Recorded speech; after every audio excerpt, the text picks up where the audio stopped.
नमस्कार स्टूडेंट्स, मैं self doctor Vasundhara, assistant professor Rasashastra, faculty of Ayurveda science, Jyoti Vidyapeeth, women's university. तो previous video में मैंने आपको रस चिकित्सा के बारे में आइडिया दिया था, उसके बारे में पढ़ाया था।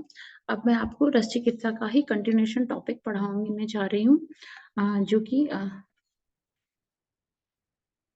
तो हमने रस चिकित्सा में बेसिकली हमने रस चिकित्सा की डेफिनेशन देखी थी, रस की डेफिनेशन देखी थी, रस चिकित्सा के पार्ट्स देखे थे, कुपिपक्व है, परपटी है, पोटली है, खरली रसायन, इस तरह से हमने उसके बारे में देखा था।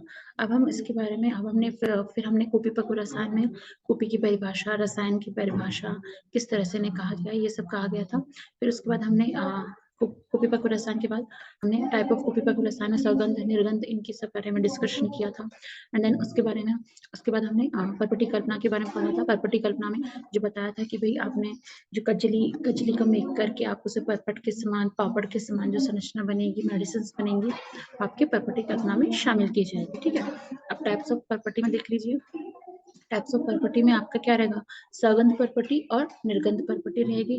सगंध परपटी में बेसिकली स्वर्ण परपटी, ताम्र परपटी, लोह परपटी, इन सब के बारे में बताया था कि जिसमें गंधक है वो सगंध परपटी होगी, जिसमें गंधक नहीं है वो निर्गंध परपटी कहलाएगी। अब इसके बाद बात करते हैं हम, थर्ड टॉपिक आपका क्या रहेगा, आपके पोटली कल्पना। तो पोटली कल्पना बेसिकली आपका क्या रहेगा, आपका पोटली कल्पना में शुद्ध पारद स्वर्ण भस्म, मुक्ता भस्म, शुद्ध गंधक के इक्वल इक्वल अमाउंट हो सकता है। मतलब पारद गंधक अगर आप ले रहे हैं तो सगंध पोटली, और अगर आपका क्योंकि पोटली कल्पना का गंधक के बगैर पॉसिबल नहीं है, क्योंकि हम गंधक में ही इसका जारण किया जाता है, तो इसीलिए इसका कोई टाइप नहीं है कि सगंध है, निर्गंध है, ऐसा कुछ मेंशन नहीं किया है। क्योंकि आपको पोटली कल्पना का बेसिक कंसेप्ट ये है कि आपको गंधक में ही डिप करके, गंधक में ही डुबो करके उसको क्या करना है, उसका जारण करना है। ठीक है, तो आपका शुद्ध पारद, स्वर्ण भस्म, मुक्ता भस्म, शुद्ध गंधक इन इक्वल अकाउंट में लिख करके सबसे पहले आप क्या करेंगे, पारद और गंधक जो अगर दोनों को आप इक्वल अमाउंट में लेंगे, फर्स्ट में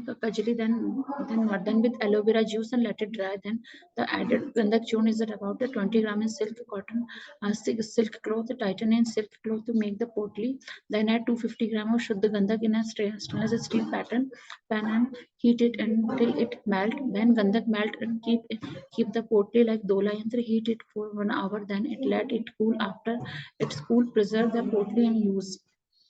तो सबसे पहले आपको क्या करना है, पारद और गंधक लेना है। पारद और गंधक लेकर के दोनों को शोधित करके आप क्या बनाएंगे, कजली बनाएंगे। कजली बनाने के बाद आप क्या करेंगे, उसका मर्दन करेंगे। मर्दन में भावना किसकी दी जाएगी, एलोवेरा जूस की भावना दी जाएगी।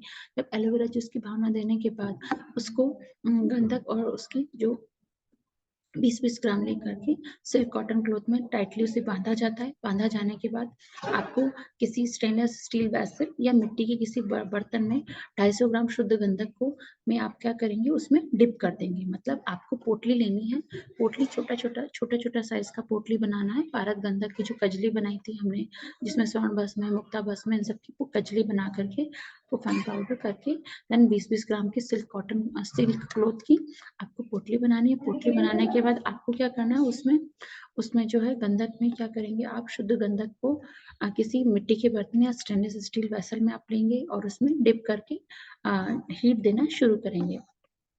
when गंधक मेल्टेड की पोटली, जब आप गंधक धीरे धीरे क्या करें, गंधक का मेल्टिंग पॉइंट 110 डिग्री सेल्सियस से 115 तक माना जाता है। मतलब 110 to 115 डिग्री सेल्सियस तक रहता है, तो इजीली ये मेल्ट होने लगता है। सिंपल लो फ्लेम पर भी मेल्ट होने लगता है। एंड देन इसके बाद जब ये गंधक मेल्ट होने लगता है, तो आपकी जो पोटली का जो कन्वर्जेशन कैसा होना चाहिए, दोलायंत्र विधि से होना चाहिए। And heat it for 1 hour and then let it cool and cool preserve and पोटली एंड यूज इट। मतलब आपको कितना, 1 घंटे तक इसे पाक करना है। और पाक किस पे करना है, मध्यम अग्नि, मंदाग्नि पर इसे पाक करना है और इसे ठंडा होने दें। और ठंडा होने के बाद पोटली को खोलकर इसे बारीक चूर्ण निर्मित होगा, उसको पीस करके आप इसे फर्दर थेरेपेटिक यूजेस के तौर पे इसे ले सकते हैं। तो इस प्रकार ही आपकी पोटली कल्पना थी। पोटली कल्पना का बेसिक कंसेप्ट आपका क्या रहा कि आपने पारद गंधक इनको क्या करिए, आपने कजली बना ली। कजली बनाने के बाद आपने सिल्क का जो रेशम का कपड़ा उसको काट छोटा छोटा पीस करके काट के उसमें 20-20 ग्राम की अमाउंट में भर करके पोटलियाँ, छोटी छोटी पोटलियाँ बना करके और स्टेनलेस स्टील या मिट्टी के किसी बर्तन में बहुत सारा गंधक लेने, 250 ग्राम समथिंग गंधक लेके गंधक के अंदर ही पोटली को डिप कर देना है। और पोटली को डिप करने के बाद उसे 2 लाइन विधि से उसे पाक करेंगे। पाक करने पर आपका क्या रहेगा, ये इस तरह से पोटली कल्पना निर्मित होगी। पोटली कल्पना और डैम ड्यूरेशन आपका क्या रहेगा, 1 घंटे तक इसे पकाना है, मध्यम अग्नि पर पाक करना है। उसके बाद इसे ओपन करके आप इसे जो है वो कर सकते हैं। अब इसके बाद आता है खड़लीय रसायन। तो खड़लीय रसायन में importance of Kharaliya Rasayan is that after mardan there is no heating and cooling method and all preparation is made of Kharal, so is called Kharaliya Rasayan. मतलब खड़लीय रसायन की जो इम्पोर्टेंस है वो इसके खरल पर डिपेंड करती है। इसमें ना तो कोई हीटिंग पैटर्न होता है, ना कोई कूलिंग मेथड होता है, जिससे हम खरल में ही इसे मर्दन करते हैं। और खरल में ही मर्दन करने पर इसमें जो खरल में मर्दन करने के कारण इसे खड़लीय रसायन कहा जाता है। और खरल में मर्दन करने से जो हीट जनरेट होती है और जो एक सूक्ष्म कणों का निर्माण होता है, फाइन पार्टिकल्स का जो निर्माण होता है, उसे अब उसी के आधार पर इसे खड़लीय रसायन कहा जाता है। ठीक है, अब इसके बाद हम बात करते हैं इसके टाइप्स के बारे में।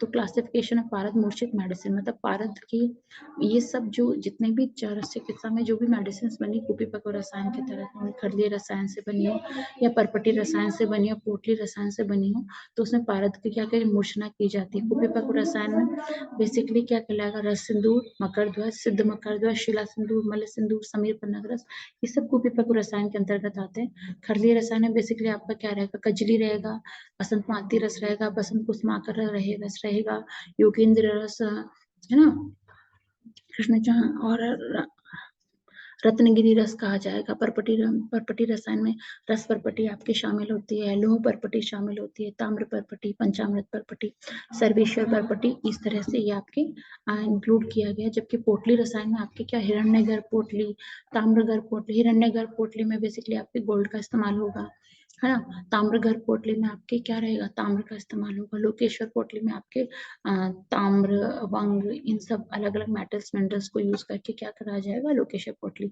फिर उसका शंखगर्भ पोटली का हो जाएगा लोकेश्वर, इस तरह से। ठीक है, इसका खड़लीय रसायन के और एग्जांपल्स देखते हैं कि जब खड़लीय रसायन का आपको सबसे बेस्ट और बेसिक एग्जांपल क्या है, आपकी कजली है। कजली के बाद इससे क्या जाएगा, वसंत मालती रस है, बसंत कुसुमाकर रस है, योगेंद्र रस है ना, और आरोग्यवर्धिनी वटी ये कहा जाएगा। ठीक है, रस पुष्प वगैरह इस तरीके से ये कहे जाते हैं। ठीक है, और ये कुछ एग्जांपल्स हैं आपके जो आपके परपटी और रस चिकित्सा से संबंधित है। तो बेसिकली रसायन में आप बात कर रहे हैं, अगर आप कुपीपक रसायन की बात करें तो रस सिंदूर में कुपीपक रसायन में रस सिंदूर का निर्माण बेसिकली किससे होगा, पारद और गंधक से होगा।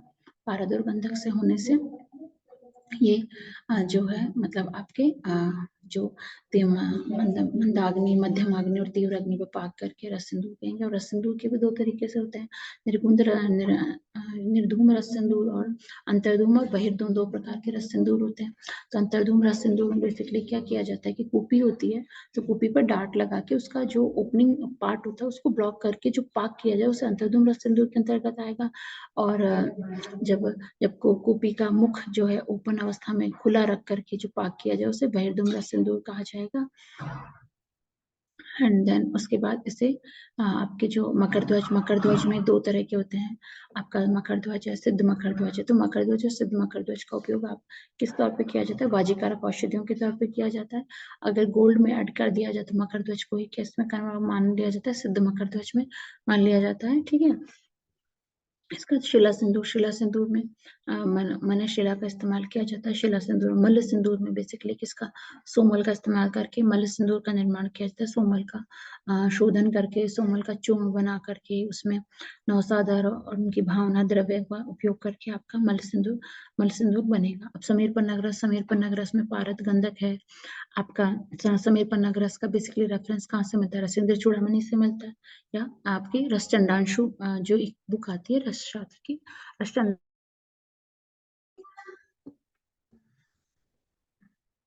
यार वो गई क्यों? हाँ यार, दोबारा बनाना पड़ेगा।